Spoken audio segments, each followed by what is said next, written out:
నమస్కారం అంకరామరావు గారు. నమస్తే అండి. సో ఎన్నికల నోటిఫికేషన్ వచ్చింది. అన్ని పార్టీలు వాళ్ళ వాళ్ళ కార్యాచరణతోటి వెళ్తూ ఉన్నాయి, అభ్యర్థులను ప్రకటించుకుంటూ వెళ్తున్నారు.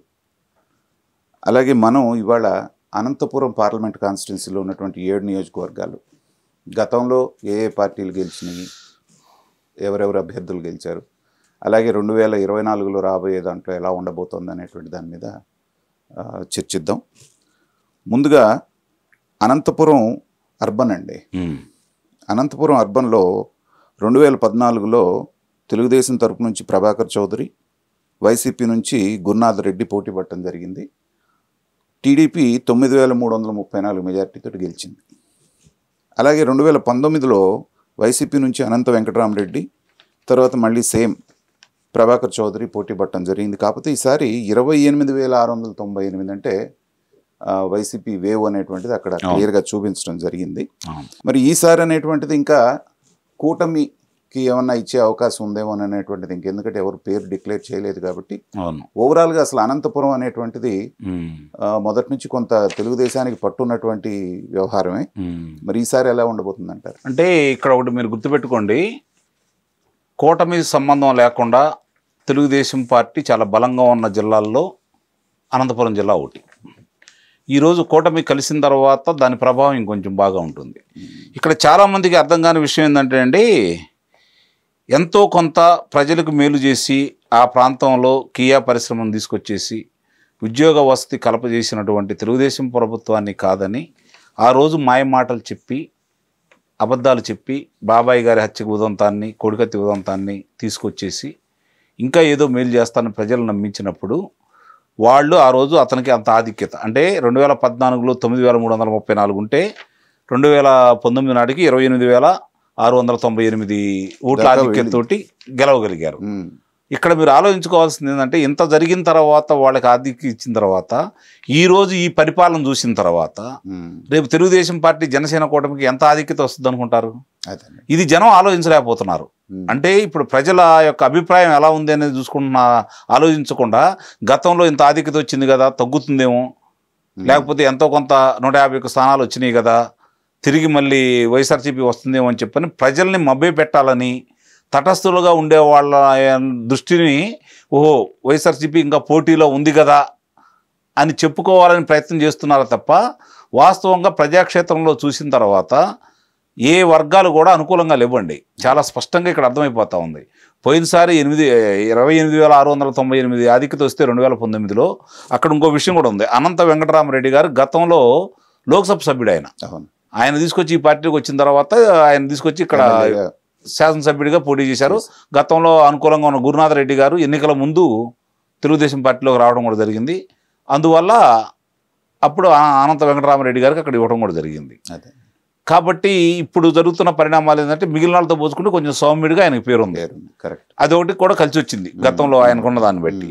ఇప్పుడు అక్కడ చూస్తుంది ఎవరంటే చంద్రబాబు నాయుడు గారు, జగన్మోహన్ రెడ్డి గారు. అంతే, వ్యక్తులు అనేటువంటిది సెకండరీ అయిపోతుంది. రెండోది ఏంటంటే ప్రభుత్వ వైఫల్యాలు, ప్రభుత్వ అనుకూలత, ఈ రెండే చూసుకుంటున్నారు. ఇక్కడ మీ మాటకు అడ్డం వస్తున్నానండి. ఇప్పుడు 10 లక్షలు 15 లక్షలు మించినటువంటి పొలాల రేట్లు ఉన్నటువంటి తుళ్ళూరులో అమరావతి రాజధాని పెడతాననగానే ఒక్కసారిగా 2 కోట్లు 2.5 కోట్లకి వెళ్ళింది. అలాగే ₹1,00,000 కూడా విలువ చేయనటువంటి ప్రాంతం అయినటువంటి అనంతపురం జిల్లాలో కియా పెట్టగానే ₹1,00,00,000కి ఎకరం వెళ్ళింది. అయినప్పటికీ తెలుగుదేశాన్ని ఓడించి వైసీపీని ఇంత భారీ మెజారిటీతో గెలిపించడం అంటే అభివృద్ధి అనేటువంటి ఎజెండా ఫెయిల్ అవుతుందా? నిస్సందేహంగా అండి. తాత్కాలిక యొక్క ఫలితాల గురించి ఆలోచిస్తున్నారు. వాళ్ళకి లాభాలు ఏం చేకూరుతాయి, వాళ్ళకి లబ్ధి ఏం చేకూరుతుందని ఆలోచించుకుంటున్నారు. ప్రలోభాలకి లొంగుతున్నారనేది మాత్రం వాస్తవం. రెండోది ప్రజాప్రతినిధుల మీద ఉన్న వ్యతిరేకత, ప్రభుత్వం మీద ఉన్న వ్యతిరేకత కూడా ఫలితాలు రావడానికి కారణం అవుతూ ఉంటుంది. దాన్ని దృష్టిలో పెట్టుకుంటే ఇక్కడ ఆ గ్రామాలకు సంబంధించి అంత మేలు జరిగినా కూడా ఇప్పుడు వాళ్ళకి ఎప్పుడూ లేని విధంగా 2014 నుంచి 2019 వరకు అనంతపురం జిల్లాలో చాలా మామూలుగా తాగునీరు కావచ్చు, సాగునీరు కావచ్చు చూసుకుంటూ ఉంటే వర్షాపాతం భారతదేశంలో అతి స్వల్పంగా పడే జిల్లాల్లో అదొకటి. తర్వాత పంటల్ని రెయిన్ గన్ సిస్టమ్ ద్వారా ఎలా ఆదుకున్నారో తెలిసింది. ఇంత చేసినప్పటికీ టోటల్ 7 కాన్స్టిట్యున్సీస్లో ఒక్క పయ్యావుల కేసు చెప్తే మిగతా అందరూ ఓడిపోయారు. అదేనండి. ఇప్పుడు అది కూడా ఇంకోటి చూసుకుంటా ఉంటే మీరు ఈరోజు భారతదేశానికి సంబంధించి ముఖ్య నగరమైనటువంటి ఢిల్లీకి ఇక్కడ నుంచి రైల్లో ఫలాలు వెళ్తున్నాయి. అవును, హార్టికల్చర్ హబ్ కింద తయారైంది. ఇప్పుడు ఆలోచించుకుంటున్నారు ఇప్పుడున్న వర్షాభావ పరిస్థితి, వీళ్ళు నీరు అందిస్తున్న విధానం, రైతులు దీనికంటే. అందుకే నేను చెప్తుంది, ఇప్పుడు ఆ రోజు 28,000 ఆధిక్యత చూపించినటువంటి అదే ప్రాంతంలో రేపు పొద్దున ఎంత ఆధిక్యత వస్తుందో కూడా అర్థం కాని పరిస్థితి తెలుగుదేశం పార్టీకి. సో జనం రియలైజ్ అయ్యారంట నిస్సందేహంగా. తర్వాత రెండవది రాయదుర్గం అండి. దీంట్లో 2014లో కాలు శ్రీనివాసులు గారు మన టీడీపీ తరఫున, అలాగే కాపు రామచంద్రారెడ్డి గారు పోటీ చేయడం జరిగింది. అప్పుడు చాలా మినిమం ఇది 1,827 ఓట్లు మాత్రమే మా ఆధిక్యంతో ఇక్కడ టీడీపీ గెలవటం జరిగింది. అవును. అదే 2019కి వచ్చేటప్పటికి సేమ్ వాళ్లే అభ్యర్థులు ఇద్దరు పోటీ పడ్డారు. 14,049 ఓట్లతోటి ఈయన మన కాపు రామచంద్రారెడ్డి గారు గెలవటం జరిగింది. అయితే ఇప్పుడున్నటువంటి పరిణామం ఏంటంటే అదే కాపు రామచంద్రారెడ్డి గారు ఇవాళ వైసీపీని వీడి బయటికి రావడం జరిగింది. ఇప్పుడు వచ్చేసి మెట్టు గోవిందరెడ్డి గారిని అనౌన్స్ చేశారు వైసీపీ తరఫున ఇక్కడ అభ్యర్థిగా. తెలుగుదేశం తరఫున కాలు శ్రీనివాస్ గారే పోటీ చేస్తున్నారు. వీళ్ళిద్దరిది ఎలా ఉండబోతుందంటారు? అంటే ఇప్పుడు గతంలో పోల్చుకుంటామంటే 2014లో 1,827 ఓట్లు మాత్రమే ఆ రోజు ఆధిక్యత వచ్చింది తెలుగుదేశం పార్టీకి, కాలువ శ్రీనివాసులు గారికి. తర్వాత చూసుకుంటా ఉంటే 14,049 ఓట్లు ఆధిక్యత వచ్చింది కాపు రామచంద్రారెడ్డి గారికి. అంటే ఇక్కడ 8,000 ఓట్లు బదిలీ అయినాయి. తెలుగుదేశానికి గతంలో వేసిన ఓట్లు 8,000 ఓట్లు ఇటు బదిలీ అయినాయి. ఆ బదిలీ అయిన ఓట్లు చూసుకుంటా ఉంటే ఆ రోజు దాని ప్రభావం వల్ల 14,000 ఆధిక్యత 2019లో కాపు రామచంద్రారెడ్డి గారికి వచ్చింది. ఆయన అవమానకరమైన రీతిలో ఆయన బయటకు పంపించడం కూడా జరిగింది. కళనీళ్ల పర్యంతం అయ్యారు. ముఖ్యమంత్రి గారు అవకాశం లేదని చెప్పడం కూడా జరిగింది. ఆయన ఆ పార్టీని వేయటం కూడా జరిగింది. ఇప్పుడున్న పరిస్థితులు అదేనండి. నేను చెప్తుంది ఏంటంటే కాలువ శ్రీనివాసులు గారు మొట్టమొదటి చూసుకున్నా కూడా ఆయన ఒక ఈనాడులో పనిచేసినటువంటి జర్నలిస్టు. ఆయన తీసుకొచ్చేసి ఎంపీగా పంపించారు, ముందు లోక్సభ సభ్యుడిగా, తర్వాత శాసనసభ్యుడిగా పెట్టారు, మంత్రిగా కూడా చేశారు.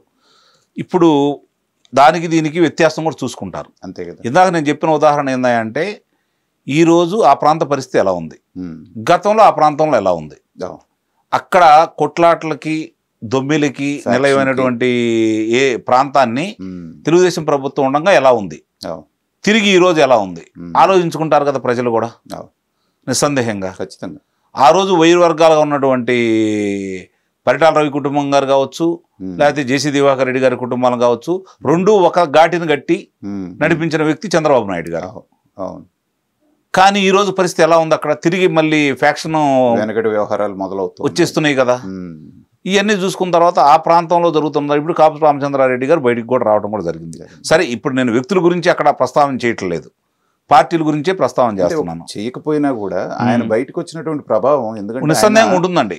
ఖచ్చితమైన మీకు జగన్మోహన్ రెడ్డి గారికి ఉన్నటువంటి అత్యంత విశ్వసనీయమైనటువంటి వ్యక్తులు అతను ఒకడు. అవును. సో అలాంటి వ్యక్తే అంత మానసిక క్షోభ అనుభవించి బయటకు వచ్చినప్పుడు ఖచ్చితంగా దాని ఇంపాక్ట్ అయితే ఉంటుంది కదా. నిస్సందేహంగా ఉంటుందండి. అక్కడ జరుగుతున్న పరిణామాలు ఆ రోజు 8,000 మంది ఇటు నుంచి అటు వెళ్ళినందువల్ల వాళ్ళకి ఆధిక్యత రావడం కూడా జరిగింది.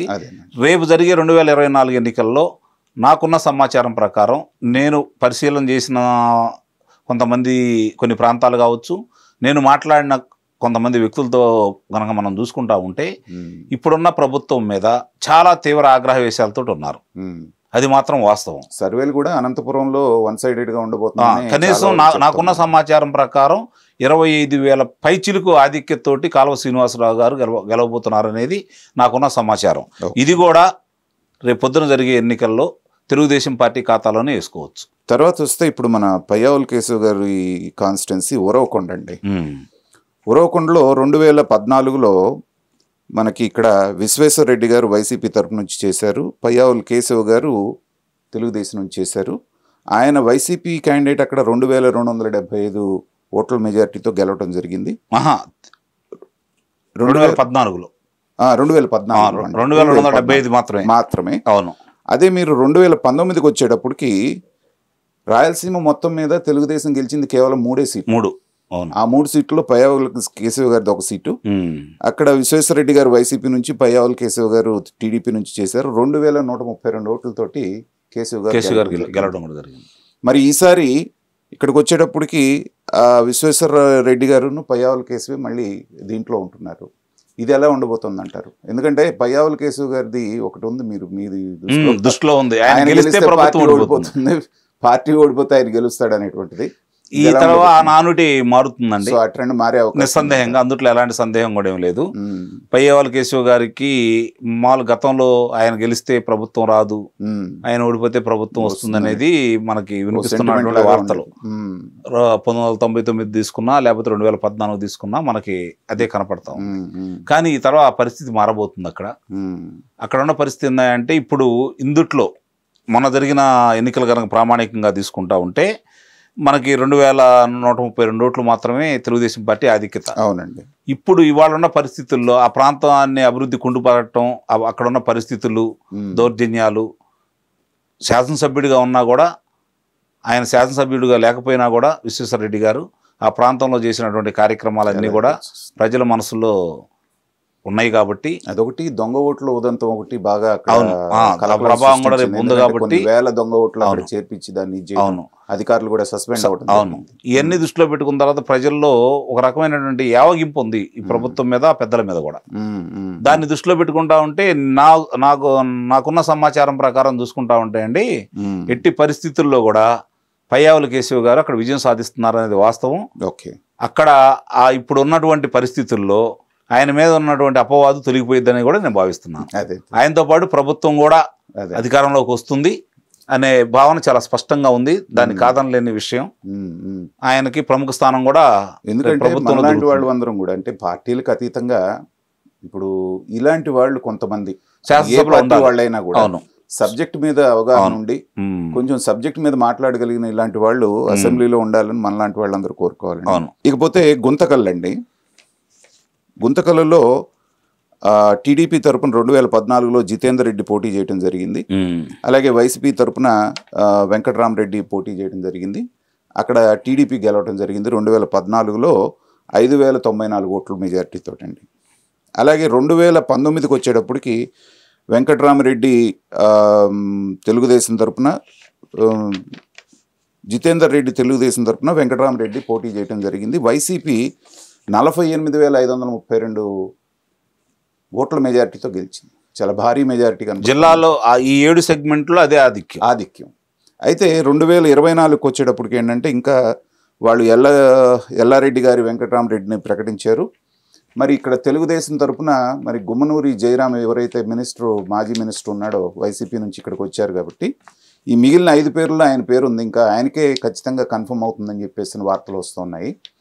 ఆయన పేరు ప్రకటిస్తే ఇక్కడ ఎలా ఉండే అవకాశం ఉందంటారు? అంటే సహజంగా 2014 చూసుకుంటా ఉంటే ఆ రోజు పరిస్థితులు, రాష్ట్రం అవసరాల గురించి చంద్రబాబు నాయుడు గారు తెలుగుదేశం పార్టీని గెలిపించారు. 2019కి వచ్చే తలికి అక్కడ భారీ ఆధిక్యత కూడా వచ్చింది. 48,000 అంటే మామూలు విషయం కూడా కాదు అది.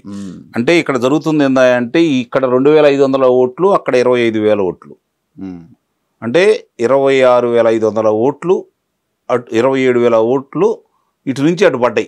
గతంలో తెలుగుదేశం పార్టీకి పడ్డ ఓట్లు పోల్చుకుంటే వాళ్ళకి పడ్డాయి అనమాట. ఇక్కడ అంటే జనసేనకి ఎన్ని పడ్డాయి, లేకపోతే భారతీయ జనతా పార్టీ కూటమికి ఎన్ని పడ్డాయి అని తీసి పక్కన పడేస్తే వీళ్ళిద్దరు వ్యత్యాసం మనం మాట్లాడుకున్నాం. గెలుపోవటంలో ఇవే ప్రామాణికంగా తీసుకోవాలి కదా. ఇప్పుడు ఇక్కడ జరుగుతున్న పరిణామాలు మీరన్నట్టు గుమ్మనూరు జయరాం గారు నేడదాకా వైసీపీలో రాష్ట్ర మంత్రిగా పనిచేశాడు.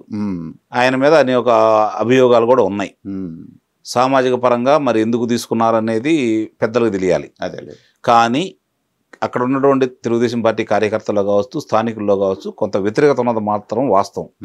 అది మనం కొట్టిపడవేయలేం. అంతే కదా. జనరల్గా నిన్నటిదాకా ప్రత్యర్థులుగా ఉన్న వాళ్ళు ఒకసారి రాగానే ఆలింగనం చేసుకోవడం అనేది కూడా క్యాడర్ కూడా కొంత. అవును, ఇప్పుడు అది అంటే ఇప్పుడు 55 రోజుల సమయం, 50 రోజుల పైచలకు సమయం ఉంది కాబట్టి ఇది మంచి అవకాశం. పైగా మామూలు మెజారిటీ ఏదైనా 5,000 10,000 అంటే సార్ 48,000 నుంచి ఇటు రావటం అనేటప్పటికి అది ఎంతవరకు అంటే అది గాలివాటం సార్. అదేనా ఇప్పుడు అక్కడ వ్యతిరేకత అనేది వచ్చిన తర్వాత నందమూరి తారక రామారావు గారు ఓడిపోయారు, విజయమ్మ గారు ఓడిపోయారు, ఇందిరాగాంధీ గారు ఓడిపోయారు. కాబట్టి మనం దాన్ని పెద్ద ప్రామాణికంగా తీసుకోవాల్సిన పని అయితే ఏం లేదు.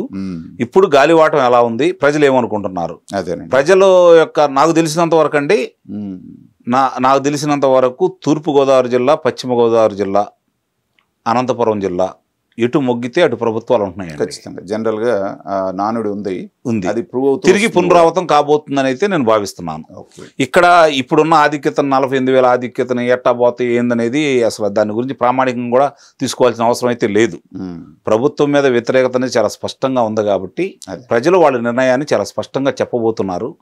నేను ఇందాక మరి ఈయన ఇప్పుడు గుమ్మనూరు జయరామ్ గారి విషయం గురించి ప్రస్తావించాను కాబట్టి ఆయన వచ్చినందుకు ఇప్పుడు ఆయన కనుక సరి చేసుకుంటే ఆ సామాజిక వర్గం కావచ్చు, ఆ జిల్లాలో పక్క జిల్లాలో ఉన్నటువంటి కర్నూలు కాబట్టి అయింది, ఆ పరిసర ప్రాంతాల్లో చూసుకున్నా కూడా ఇప్పుడు రేపు పొద్దున వాళ్ళతోటి కలిసి మమేకమైపోయి శ్రేణులందరికీ నమ్మకం కలిగించగలిగితే మాత్రం ఆయన విజయానికి పెద్ద ఇబ్బంది ఉండదు. కానీ ప్రస్తుతానికైతే వ్యతిరేకత ఉన్నమాట మాత్రం వాస్తవం. కొంచెం టైట్గానే టైట్గా ఇప్పుడు ఈ గుంతకల్లు వరకు మనం ఇంకా వైఎస్ఆర్సీపీకే మొగ్గుందని మాత్రం మనం భావించాలి. తర్వాత ఇంట్రెస్టింగ్గా మనకి తాడిపత్రి ఎప్పుడు కూడా హాట్గానే ఉంటుంది. మన జేసీ బ్రదర్స్ అక్కడ ఉండి ఎన్ని ఒడిదుడుకులు వచ్చినా, ఎన్ని కేసులు పడ్డా దాన్ని ఎదుర్కొని ఇవాళ వరకు నిలబడుతున్నారు.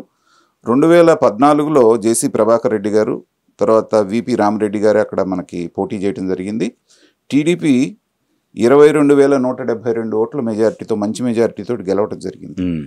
అదే మీరు 2019కి వచ్చేటప్పటికి మన అస్మిత్ రెడ్డి తెలుగుదేశం నుంచి పోటీ చేయటం, పెద్దారెడ్డి వైఎస్సీపీ నుంచి పోటీ చేసి 7,511 ఓట్లతోటి గెలవటం జరిగింది.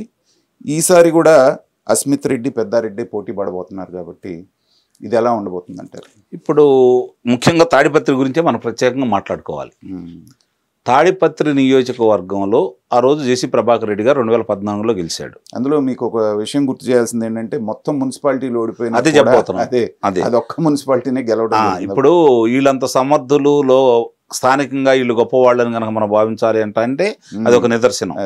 తర్వాత గెలిచిందే కాకుండా ఈ రోజు ఆంధ్ర రాష్ట్రంలో ఆయన ఎదుర్కొన్నటువంటి సమస్యలు ఇంకెవరు ఎదుర్కోలేదు. ఆయన మీద ఉన్నటువంటి కేసులు కూడా ఎవరి మీద లేవు.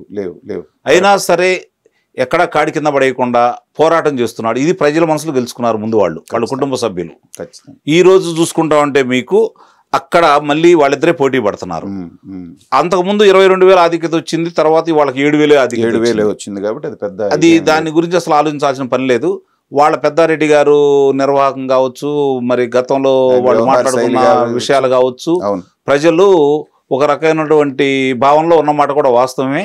తిరిగి మళ్ళీ తాడిపత్రిలో తెలుగుదేశం పార్టీ జెండా ఎగురుతుందనేది విస్పష్టంగా మనం చెప్పొచ్చు. అంటే మామూలు కాదు, గత 2014లో వచ్చిన ఆధిక్యతను మించి రావచ్చు కూడా, అందుట్లో ఎలాంటి సందేహం కూడా ఏమీ లేదు. ఎందుకంటే ఇవాళ ప్రస్తుతం ఉన్న పరిణామాలు చూసుకుంటా ఉంటే చాలా మంచి ఆధిక్యత వస్తుందని చెప్పైతే నాకు ఉన్నటువంటి సమాచారం. ఇప్పుడు మనం ఏదైతే ఇంత గుంతకల్లు గురించి అంత స్పష్టంగా మాట్లాడుకున్నామో ఇక్కడ కూడా అదే పరిస్థితి. తాడిపత్రి వచ్చేసరికి ముఖ్యంగా ఆ రోజు జరుగుతున్న పరిణామాలు, గతంలో ఉన్నటువంటి విషయాలన్నీ దృష్టిలో పెట్టుకొని ఆ ప్రాంతం సహజంగానే ఆ ఏరియా అంతా కూడా ఒక రకంగా వివేకానంద రెడ్డి గారి ప్రభావం ఎంతో కొంత రాయలసీమలో బాగా ఉంది. వైఎస్ రాజశేఖర రెడ్డి గారికి సంబంధించింది. వాళ్ళందరూ కూడా మా మనిషిని భావిస్తూ ఉంటారు. ఈ జరుగుతున్న పరిణామాలు కూడా ఈరోజు అందరికీ విస్పష్టంగా తెలిసినాయి కాబట్టి ఎట్టి పరిస్థితుల్లో కూడా అక్కడ గతంలో ఉన్నటువంటి 22,000 ఆధిక్యత కంటే కూడా ఎక్కువగా వస్తుంది అనేది అయితే నా భావన. ఈ జేసీ బ్రదర్స్ విషయంలో మనం కొంచెం వివరంగా మాట్లాడుకోవాలంటే వీళ్ళిద్దరూ కూడా వాళ్ళు ఏముంటే అది బయటికి మాట్లాడేసి ఆవేశపరులుగా మనకు కనబడతారు. కాంగ్రెస్ పార్టీ ఎప్పటి నుంచో ట్రెడిషనల్గా కాంగ్రెస్ పార్టీ నుంచి తెలుగుదేశంలోకి వచ్చినాక వీళ్ళు ఎంతవరకు ఇమడగలుగుతారు? అధికారం లేకపోతే వీళ్ళు ఉంటారా? అవతల జగన్మోహన్ రెడ్డి గారు వాళ్ళ సామాజిక వర్గం ఉన్నాడు అన్నప్పుడు ఉండరేమో అనేటువంటి అనుమానాలు ఉన్నా గట్టిగా నిలబడ్డారు. నిస్సందేహంగా అండి, అది చాలా మనం రాజకీయ విశ్లేషకుడుగా మనం వాళ్ళని అభినందించాలి. ఒక రకం నిస్సందేహంగా అండి, అందులో అనుమానం అదే వాళ్ళకి ఇప్పుడు వరం కాబోతుంది నిస్సందేహంగా. ఇప్పుడు అదే దీంట్లో అప్పుడు పిలిచారు కదా అని వెళ్ళిపోయి ఉంటే ఇవాళ అటు ఇటు కాకుండా అయిపోయారు. ఆ లాయల్టీ పేస్ ఐ థింక్. తర్వాత సింగనమల్లండి, తర్వాత మనకు అప్పట్లో 2014లో వచ్చి యామిని బాల వాళ్ళు చేయటం జరిగింది. తర్వాత జొన్నలగడ్డ పద్మావతి వైసీపీ తరఫున చేయటం జరిగింది. అప్పుడు టీడీపీ 4,584 ఓట్లతోటి గెలవటం జరిగింది. అట్లాగే ఇక్కడ మనకి 2019కి వచ్చేటప్పటికి జొన్నలగడ్డ పద్మావతి, బండారు శ్రీవాణిశ్రీ వీళ్ళు పోటీ పడటం జరిగింది. వైసీపీ 46,242 ఓట్లతోటి అవును గెలవటం జరిగింది. ఇప్పుడు వచ్చేటప్పటికి ఏంటంటే తెలుగుదేశం తరపు నుంచి వీరాంజనేయులు పోటీ చేస్తున్నారు.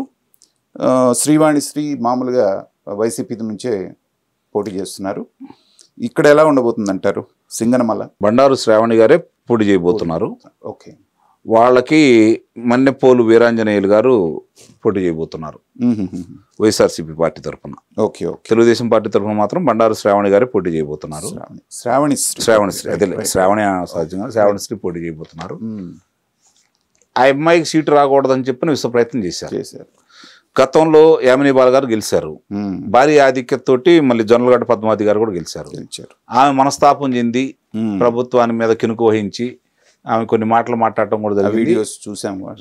అనుకోకుండానే వాళ్ళు ముందుగానే ఈ విషయంలో జగన్మోహన్ రెడ్డి గారు ఆమెను పక్కన పెట్టడం కూడా జరిగింది. తిరిగి కొత్త వాళ్ళని కూడా తీసుకొచ్చారు. ఇక్కడ ఒక విషయాన్ని మాత్రం మనం స్పష్టంగా అర్థం చేసుకోవాలి.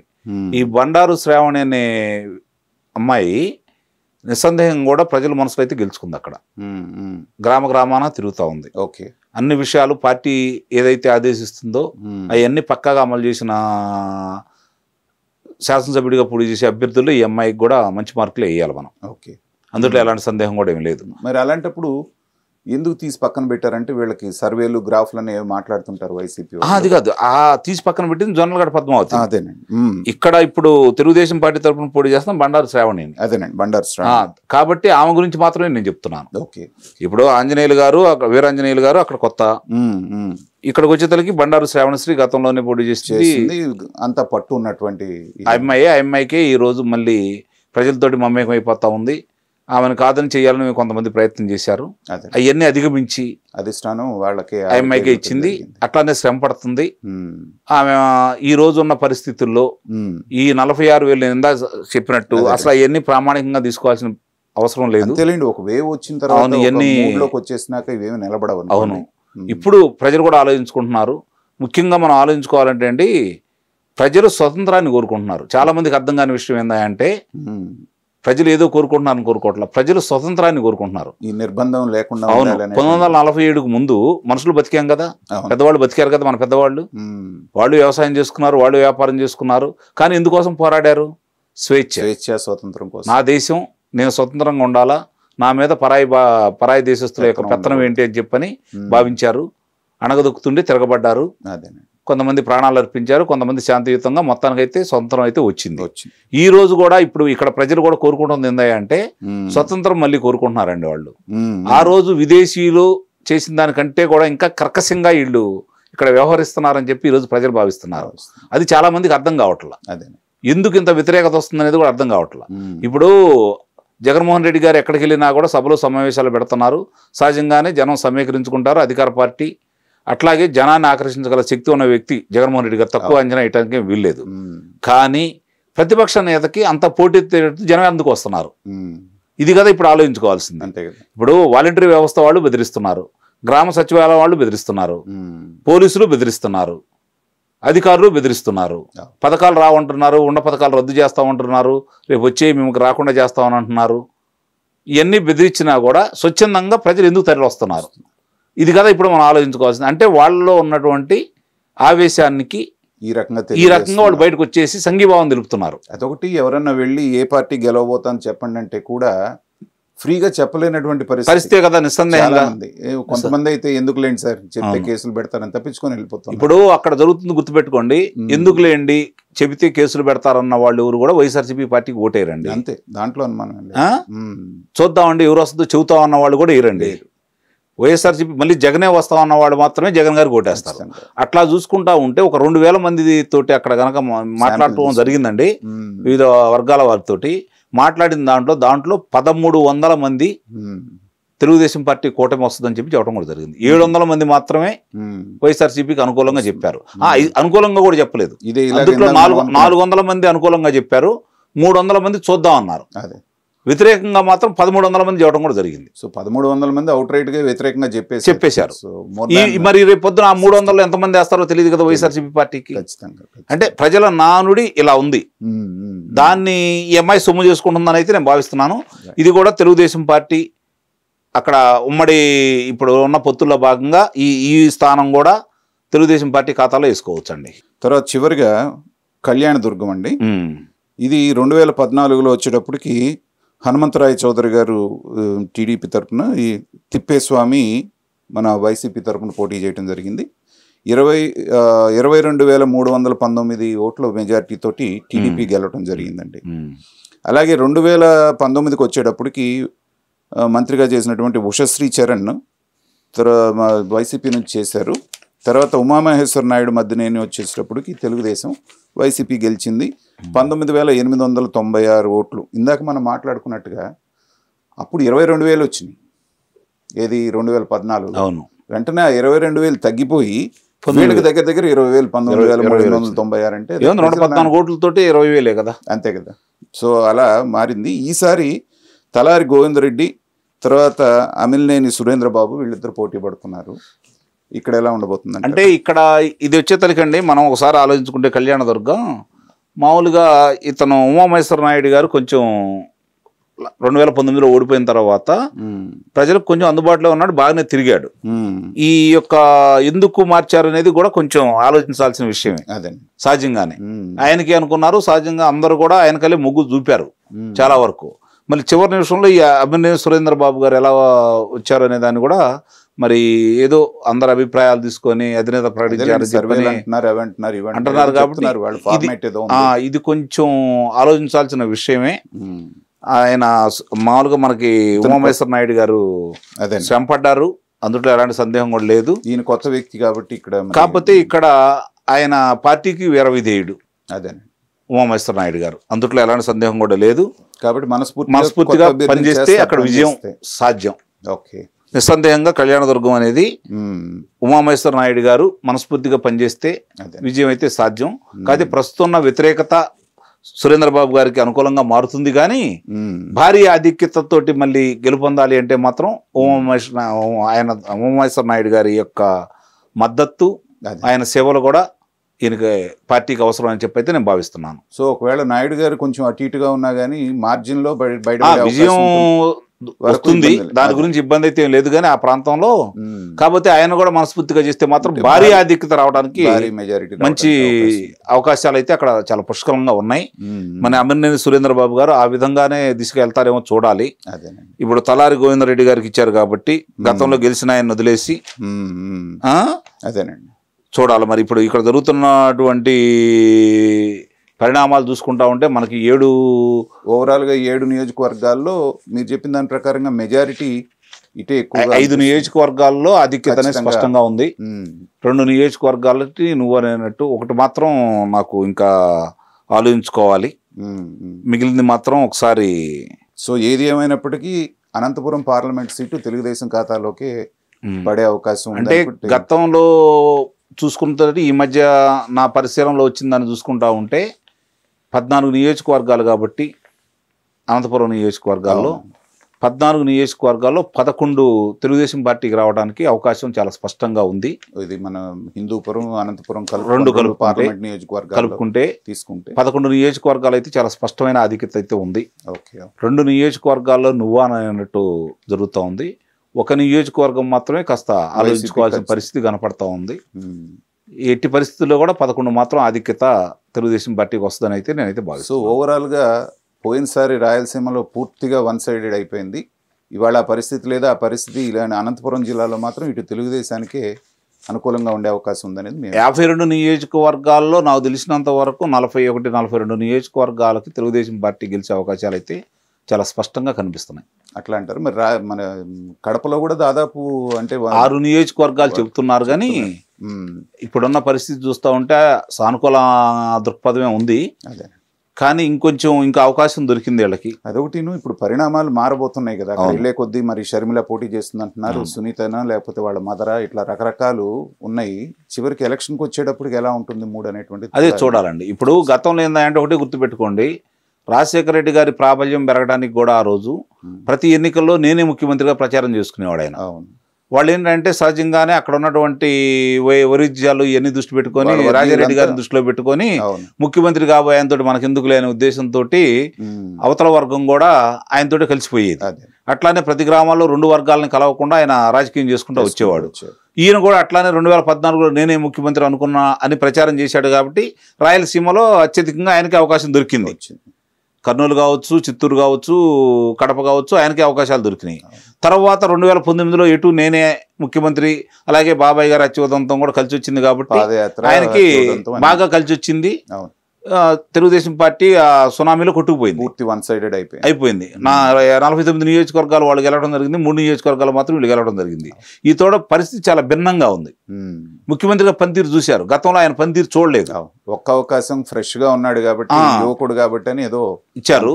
రాజశేఖర రెడ్డి గారిని దృష్టిలో పెట్టుకున్నారు, ఆయన యొక్క లెగసీ కాబట్టి అది కూడా చాలా బాగా పనిచేస్తుంది. ఇప్పుడు అది ప్రజల భ్రమలు తొలగిపోయినాయి నిస్సందేహంగా. అక్కడ స్థానికంగా ఉన్న శాసనసభ్యులతో పాటు ప్రభుత్వం మీద ఉన్న వ్యతిరేకత అనేది చాలా స్పష్టంగా రేపు ప్రజలు వ్యక్తం చేయబోతున్నారు అనేది మాత్రం చాలా స్పష్టం. అందుట్లో ఎలాంటి సందేహం కూడా ఏం లేదు. ఆ జిల్లాలు ఈ జిల్లాలని కాదు, మంత్రులైన వాళ్ళే పారిపోవడానికి సిద్ధపడ్డారంటే పరిస్థితి అర్థం చేసుకోవచ్చు. కొంతమందిని భయపెట్టి వాళ్ళు చేసిన దోపిడీలని చూపించేసి మీరు పోటీ చేయకపోతే మీ సంగతి తీరుస్తామని చెప్పని పోటీ చేయించారు తప్ప మనస్ఫూర్తిగా చేశారని అయితే మనం భావించాల్సిన అవసరం అయితే లేదు. నాకున్న సమాచారం అట్లానే ఉంది, చూడాలండి. ఇది మాత్రం నేను చెప్పింది మాత్రం మీరు పక్కాగా రాసి పెట్టుకోండి. 7లో 5 నియోజకవర్గాలు తెలుగుదేశం పార్టీ కైవసం చేసుకుంటుంది. ఒక నియోజకవర్గం నువ్వు అని అన్నట్టుంది, ఒకటి మాత్రం ప్రస్తుతం వాళ్ళ ఆధిక్యతతో ఉంది. అది కూడా కొంచెం కష్టపడితే దరిదాపులు మాత్రం రావచ్చు. ఓకే అండి, థ్యాంక్ యూ అండి.